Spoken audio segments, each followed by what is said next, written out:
Hello and welcome to Froch on Fighting. My name is Carl the Cobra Froch, former unified super middleweight world boxing champion and International Boxing Hall of Famer. There were some big names on fight cards this weekend. First of all in New York and then over in Saudi Arabia. I'm going to get straight into it here on Froch on Fighting. This episode is brought to you by Cobra Casino.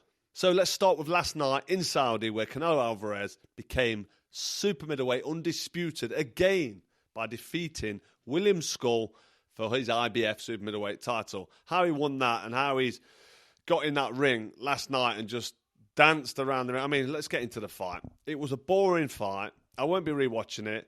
Anybody who was still awake by the final bell, they must have been full of energy because I was half asleep. I mean, I can't blame Canelo Alvarez for getting in there. Canelo Alvarez got nothing to prove. He's done everything in the game. He's fought everybody. He's been beaten, a couple of times, lost to Floyd Mayweather. He's got a loss to Bivol. But he is one of the best to do it. Over 60-odd fights. Worth an absolute fortune. Getting paid a fortune as well. But that's doesn't make him obligated to go in there and put a show on. If he can't be bothered with William Skull running around the ring, just trying to nick a decision, I don't even know if he was trying to nick a decision. What was William Skull doing? He turned up with zero motivation. He didn't even attempt to try and win a round. And Canelo Alvarez must have just thought to himself, great, easy night's work, easy payday. But for William Skull to get in there and just dance and jab and move and keep out of the way and put everybody to sleep, I'd be embarrassed. It's not good for boxing. It's not a good look. He's out in Saudi.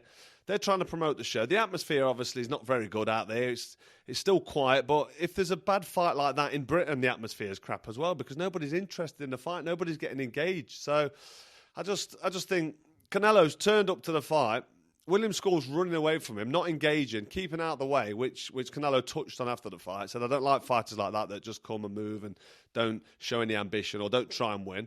And Canelo's at the stage of his career where he's just thinking to himself, you know what? Why should I go forward? Why should I take a few chances and a few risks when I can walk into an elbow or a head or maybe get a cut or something can go wrong, can't it, in boxing? It's a contact sport. And if you get a cut on the eye or something detrimental happens, then you think to yourself, why am I pushing forward as champion? All right, he's aiming to become undisputed, but he's got all the belts. He's got all the other belts. And it's just like, I don't know. I don't know what to say other than I'm very, very disappointed in William Skull. And I can't kind of blame Canelo Alvarez for not wanting to push forward and go for it because why take a chance? But it was absolutely crap. Load of rubbish. Waste of time. I don't even know why Skull, I don't know what his mindset was or what his corner was telling him.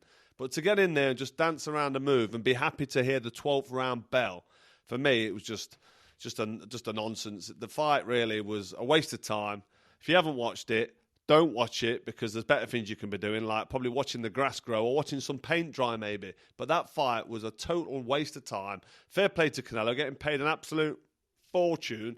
Onwards and upwards. He is now, again, the undisputed super middleweight champion of the world. Fair play to him. What a fighter. And to be honest, watching that as a former unified super middleweight world boxing champion and Hall of Famer, I was very, very disappointed. I was thinking to myself, what an opportunity you've got there. If I was fighting still 10 years ago, if that opportunity came up for me, I know Canelo Alvarez is going to be a tough fight for anybody. I know it's a long ask trying to beat a guy like that, but come on.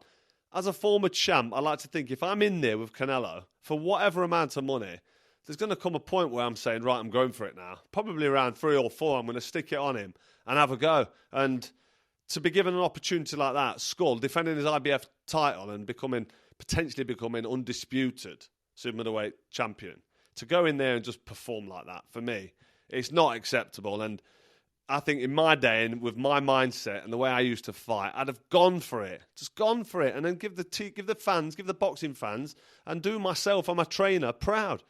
Just no words really, just not good enough. So straight after that fight, if you can call it a fight or a dance, whatever you want to call it, Canelo Alvarez and Terence Crawford came together because they will be fighting very soon. September, they're going to be fighting in Las Vegas. Now that is a fight that I'm expecting to be very good.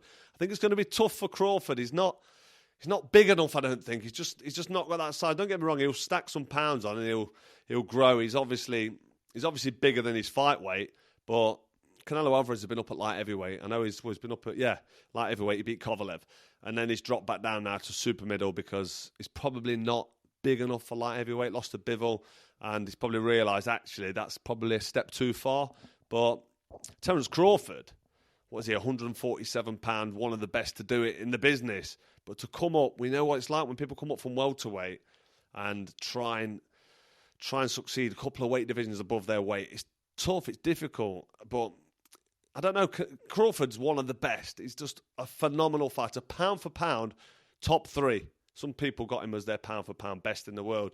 Alexander Usyk, I had a chat with him last week, and he's got Terence Crawford as, spoiler alert by the way, got Terence Crawford as his number 1 fighter, because that's how good he is. Someone like Usyk looks up to Crawford and says, you know what, this is the guy that's the best to do it. But anyway, that fight got announced. It's in Vegas. That's one I'm really looking forward to. I'll probably be out there for that one. And that's probably the only good thing that came from last night, the fact that this fight now has been confirmed and it's something that we can look forward to. And I'll be giving my pre-fight build-up predictions, etc., closer to the fight, but I think I've already made it quite clear that I think Crawford is probably too small for Canelo Alvarez, but it's still going to be an absolutely great fight while it lasts. So let's rewind 24 hours. We're in New York City. They closed off a section of New York Times Square, and it was very good on the optics, I've got to say. But I don't know, the atmosphere there was a little bit flat. I don't know what was going off. I mean, it looked good in terms of, you know, in Times Square and put a boxing match on, but on the television it looked a little bit like COVID times where there's not much happening, there's not much noise. But anyway, you've got Ryan Garcia, you've got Devin Haney, and you've got Teofimo Lopez. What a guy he is as well, what a fighter. And these 3 all boxed, but they was all in flat performances. No one really, I mean, especially Ryan Garcia. Let's start with Ryan Garcia. So, Ryan Garcia fights Rolly Romero, and he gets dropped in round 2. Was it round 2 or round 3? He got flattened anyway with a left hook, a double left hook, got clipped with 1 left hook, and then he was backed up and he got hit with another left hook. It was half balanced and half caught on the chin and hurt. He jumped up and he just had no motivation, no ambition. He just boxed and moved and kept out of the way and was happy to just happy to be there, happy to lose. He must have known he was losing round after round. And then he just keeps coming out continually round after round, undermotivated, showing no real ambition. And I don't like to see that. You know, this is a guy that's now got to build himself and come back, and potentially could be a world champion. He's lost to Gervonta Davis, body shot. Then people accusing him of quitting, but he's come back. He's done well. He beat Devin Haney, but then failed the drugs test. And this whole fight card in Times Square was to build that rematch with him and Devin Haney.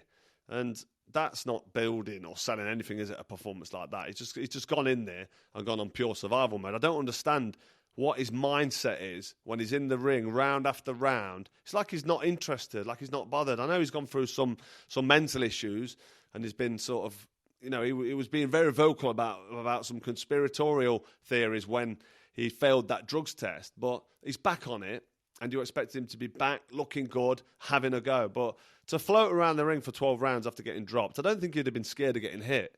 And he couldn't have thought that he was winning the fight. So for me, he just lacks motivation, lacks ambition, and that's not a good sales tact, is it, for the rematch with Devin Haney? And that's a good segue to move on to Devin Haney, because Devin Haney, let's be honest, he underperformed as well. He looked terrible. He just looked like he was frightened to be in there, frightened to get hit. He didn't want to engage at all. He looked like he was fighting scared, like he didn't want to engage, didn't want to get caught with a shot, everything. Problem is, when you've got that speed, you see it with Shakur Stevenson, you can shut somebody out with the speed and the fast hands and light footwork and good head movement and feints, and you can just totally shut out your opponent.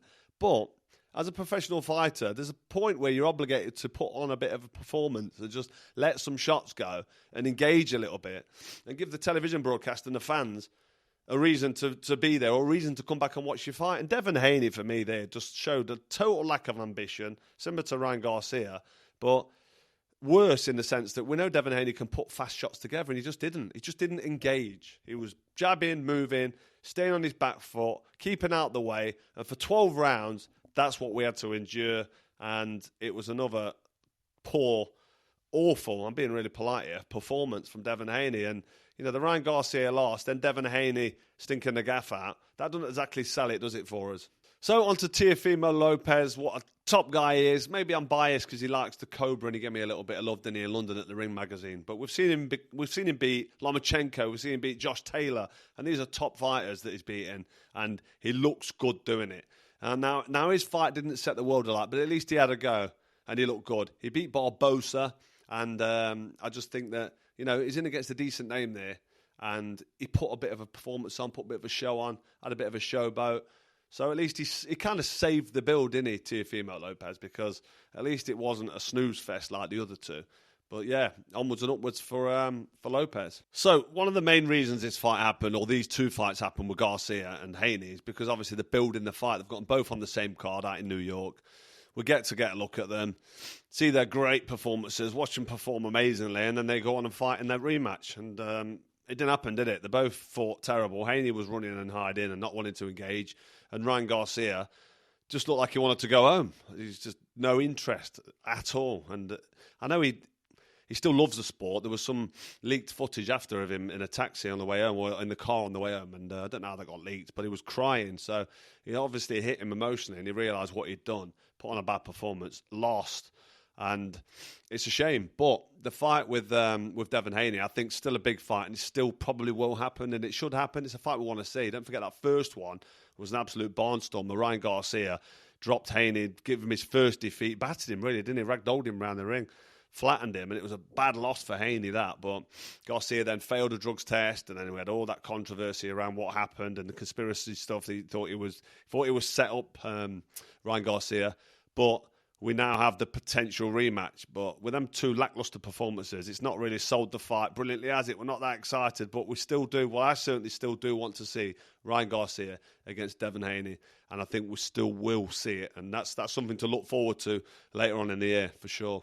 And Conor Benn, I noticed, was there at ringside. That's someone I would have thought, actually, wouldn't be good enough, but needs a bit more experience and needs to really step up a little bit to world level before challenging these guys. But now after seeing Haney in that performance and seeing Ryan Garcia struggle there, it's like, actually, to see Conor Benn in with these names and these fighters, that's something I could buy into and say, you know what, he's got a chance. So maybe after the Garcia-Haney rematch, or even the Teofimo Lopez fight, maybe at some point Conor Benn can get in the mix and get to the point where he's challenging one of these for a title. That would be certainly very interesting. So that's it for the boxing for the weekend. Not a very good shows, let's be honest. You're not going to look back on this boxing weekend with any kind of pride to be a big boxing fan, because it was poor, wasn't it? It was poor performances from some top-level fighters. But let's end it on something a little bit lighter. I've seen a debate on social media, 100 human beings against one silverback gorilla. Who wins? And it's quite interesting. I mean, stick it in ChatGPT, see what the answer is. But I was thinking 100 Carl Frochers, 100 Cobras against one silverback. Surely 100 of me would beat one silverback gorilla. I mean, you don't know, but I like to think if I got 10 of me on one arm, 10 of me on, is a silverback 10 times stronger than a human being? I'll have to have a look at that. I know, I'm sure they've got some serious brute strength. There's pure muscle, aren't they? And they've got a serious bite power as well. So if they get the mouth around you, it's game over. But anyway, if I've got 10 of me on one arm, 10 on another arm, 10 on each leg, there's 40 humans, there's 40 Cobras. Then you've got 60 left over. Let's say the first 20 that went to attack the silverback just got ripped and off and teared into. That only leaves 80. But you're still going to have 10 on each arm, 40, another 20 pounding, jumping up and down and volleying and booting and doing all sorts of nastiness. I'm sure that 100 Cobras would be able to defeat a silverback gorilla. You let me know what you think. 100 Cobras, 100 Carl Frochers against one gorilla. Who wins? I like to think I've got that one covered. So that'll do us for another episode of Froch on Fighting. Next week, I'm looking forward to lethal Lee Wood. Nottingham Sheriff takes on Anthony Kakachi here at the Nottingham Arena. I will be there supporting my boy for the big fight. I mean, Lee Wood's, he's always in tough fights, isn't he? But he always finds a way. Really, really looking forward to that one. So don't miss that post-fight reaction to the Lee Wood-Anthony Kakachi fight. Until then, this has been Froch on Fighting. Don't forget to hit like, share, and subscribe to this channel. See you very soon.